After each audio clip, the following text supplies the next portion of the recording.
അമ്മേൻ്റെ മോക്ക് വത്തക്ക തരേ. വത്തക്ക ഇഷ്ടമല്ലേ മോക്ക്? അമ്മ മുറിക്കട്ടെ വത്തക്ക.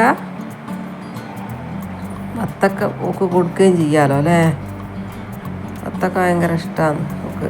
കുരുവെല്ലാം പോക്കിയിട്ട് കുഞ്ഞൻ തരുന്നുണ്ടേ വത്തക്ക. നിങ്ങളെ വീട്ടിലും ഡോഗ്സ് ഉണ്ടെങ്കിൽ വത്തക്ക കൊടുക്കുന്നത് നല്ലതാണ്. കുരു കളഞ്ഞിട്ട് വേനൽക്കാലത്ത് ഒലിക്ക് നല്ലതാണ് കൊടുക്കുന്നത്. കുരു കളഞ്ഞിട്ട് മൂക്ക് അമ്മ തരേ. പിന്നെ മോളപ്പൾക്ക് കുറച്ചവിടെ ഇരിക്കും കേട്ടോ. അമ്മ എത്തുന്നതിൻ്റെ മുന്നേ മോളെത്തിയല്ലോ. എന്നാൽ അമ്മ തരാട്ടോ. അമ്മ കുഞ്ഞിന് വായിലിട്ട് തരേ.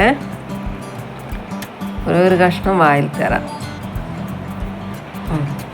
അങ്ങനെ ചമയ്ക്കുന്ന കാണാൻ നല്ല പവറുണ്ട്. ലിയോണ മോള് കഴിക്കുന്ന നിങ്ങൾ കണ്ടോ? അമ്മ വായിലിട്ട് കൊടുത്താൽ ഒക്കെ ഭയങ്കര ഇഷ്ടമാണ് ഇങ്ങനെ തിന്നാൻ.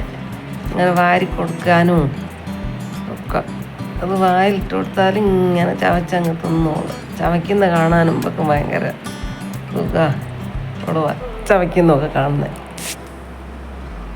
കണ്ടില്ലേ? നല്ല മോളായിട്ട് തിന്നുന്നത് ലിയോണക്കുട്ടി. അമ്മേൻ്റെ ഗുഡ് ഗേളാന്നേ. ഇപ്പോൾ എല്ലാം ഓള് കഴിച്ച് തീർക്കും. അമ്മയ്ക്കും കൂടിയും വെക്കാണ്ടൊക്കെ തിന്നില്ലേ ഇനി? അമ്മയ്ക്ക് അവിടെ വെച്ച് കിട്ടോ ഒക്കെ മോള് തിന്നേ. ഒക്കെ തിന്നട്ടോ. കുഞ്ഞിന് ഭയങ്കര ഇഷ്ടമാണ്. ഇതുവരെ ലിയോണയ്ക്ക് അമ്മ വത്തക്ക ഇങ്ങനെ കൊടുത്തിട്ടുണ്ടായിരുന്നു. നിങ്ങൾ ഈ വീഡിയോയിൽ കണ്ടില്ലേ. അത് കഴിഞ്ഞ് ഞങ്ങൾ കഴിച്ചുകൊണ്ടിരിക്കുന്ന സമയത്ത് അവൾ വീണ്ടും എനിക്ക് വേണം എന്ന് പറഞ്ഞ് സ്പീക്ക് ചെയ്തുകൊണ്ടിരുന്നു, കുറച്ചുകൊണ്ടിരുന്നു. ആ സമയത്ത് കുറിയൊക്കെ കഴിഞ്ഞ് വത്തക്കയോട് അവൾക്ക് തന്നെ കൊടുത്തതാണ്. അപ്പോൾ അവളിങ്ങനെ ആസ്വദിച്ച് കഴിച്ചുകൊണ്ടിരിക്കുന്നതാണ് നിങ്ങളിപ്പോൾ കാണുന്നത്. അവളിങ്ങനെ വത്തക്ക കയ്യിൽ വെച്ച് കഴിക്കുന്നത് കാണാൻ തന്നെ ഒരു പ്രത്യേക രസമാണ്. അപ്പോൾ ഞങ്ങളിങ്ങനെ നോക്കിയിരിക്കും. അപ്പോൾ നിങ്ങൾക്കും ഇത് ഇഷ്ടമായിട്ടുണ്ടാവുമെന്ന് വിചാരിക്കുന്നു. ഇതുപോലെ ലിയോണയുടെ പുതിയ വിശേഷങ്ങളുമായിട്ട് നമുക്ക് അടുത്ത വീഡിയോയിൽ കാണാം.